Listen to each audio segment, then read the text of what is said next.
Dans cette vidéo, on va apprendre à passer d'une activité à une autre. Le passage d'une activité à une autre s'effectue avec l'intent. Donc, un intent nous permet de passer d'une activité à une autre. À noter qu'il existe deux types d'intent. Il y a l'intent implicite et il y a l'intent explicite. Donc, comme vous pouvez le voir dans cette figure, l'intent nous permet de passer d'une activité à une autre. Donc, nous avons dit qu'il existe deux types d'intent. Un intent implicite et un intent explicite. On va débuter par l'intent implicite. L'intent implicite est généralement utilisé pour passer vers une activité qui existe dans une application déjà installée dans notre téléphone. Les applications dont on parle ici sont les applications qui existent par défaut dans le téléphone, comme le gestionnaire d'appels téléphoniques, comme le navigateur, et ainsi de suite. Donc, au niveau de cet exercice-là, on va créer un intent implicite qui nous permet de passer vers le moteur de recherche Google. Donc, le moteur de recherche Google possède une adresse ou une URL. C'est à travers cette URL que nous pouvons accéder à Google. Et ceci s'effectue à travers un navigateur. Nous connaissons déjà qu'au niveau de chaque téléphone, il existe un navigateur intégré. Donc, dans notre exercice, on va créer un bouton au niveau de notre interface et ensuite, à un clic sur ce bouton-là, nous allons afficher le moteur de recherche Google. Donc, ici, au niveau de notre linéaire layout, nous devons mettre un bouton. Voilà. Donc, l'ID de ce bouton-là, je vais changer par BTN. Le texte par Google.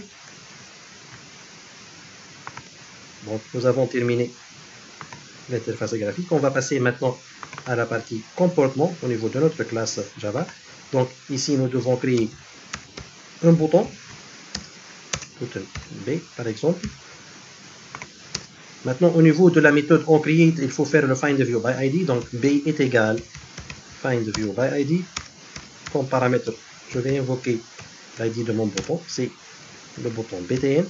Maintenant, je vais attribuer un listener à mon bouton à travers la méthode setOnClickListener. Ici, je vais implémenter l'interface onClickListener, donc new espace grand O, donc il m'affiche view pour onClickListener, je vais la choisir. Et voici le onClick. Au niveau de la méthode onClick, je vais créer mon intent implicite. Donc, je vais tout d'abord créer une variable de type intent. Donc,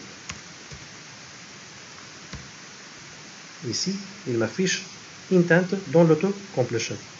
Donc, je vais choisir intent pour que l'import s'effectue. Voilà, la classe intent est importée. Donc, je vais la nommer i. Maintenant, je vais l'instancier à travers new intent.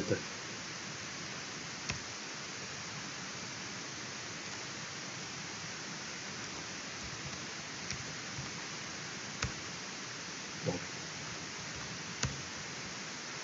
dans notre cas, on va utiliser un intent implicite. Et cet intent implicite doit nous mener vers le moteur de recherche Google. Donc, le moteur de recherche Google s'ouvre à travers le navigateur. Donc, je ne suis pas obligé de créer un navigateur au niveau de mon application. Je vais utiliser le navigateur qui existe par défaut dans chaque téléphone. Donc, ici, je vais utiliser l'intent implicite. Le premier paramètre au niveau de l'intent implicite est le type d'action. Dans notre cas, c'est une action visuelle.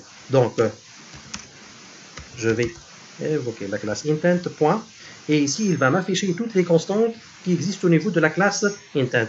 Dans notre cas, je ne vais pas effectuer un appel, je ne vais pas envoyer un SMS à travers cette action, mais plutôt je vais ouvrir quelque chose de visuel. Donc, ici, l'action, c'est Action View. Donc, Action-bas View. Voilà. Donc, il me reste le deuxième paramètre maintenant. Au niveau du deuxième paramètre, il faut donner l'adresse. Donc, pour pouvoir faire le parsing de cette adresse ou l'URL http://www.google.com, il faut utiliser la méthode parse de la classe URI.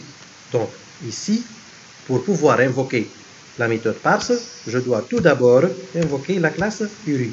Donc, URI, voilà. Donc, je vais la choisir à partir de cette liste d'auto-completion, URI. Puis, point parse. La méthode parse prend une chaîne de caractères. Donc, il faut faire attention au niveau de la saisie de votre adresse. Elle doit être correcte. Sinon, il y aura crash par la suite. À noter qu'il ne faut pas oublier le HTTP et les deux points et les deux anti-slash. Voilà, donc j'ai bien configuré mon intent. Qu'est-ce qu'il me reste maintenant? Il me reste de faire Start Activity et entre parenthèses, je fournis mon intent comme paramètre pour cette méthode-là. Et voilà. Donc, je vais tester maintenant. Donc, je lance l'exécution sur l'émulateur online. Donc, il faut attendre quelques secondes.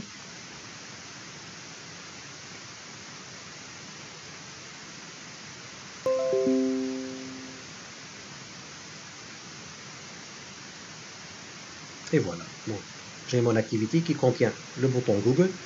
Lorsque je clique sur ce bouton-là,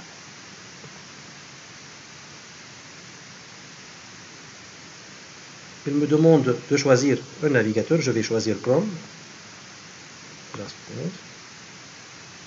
Et voilà.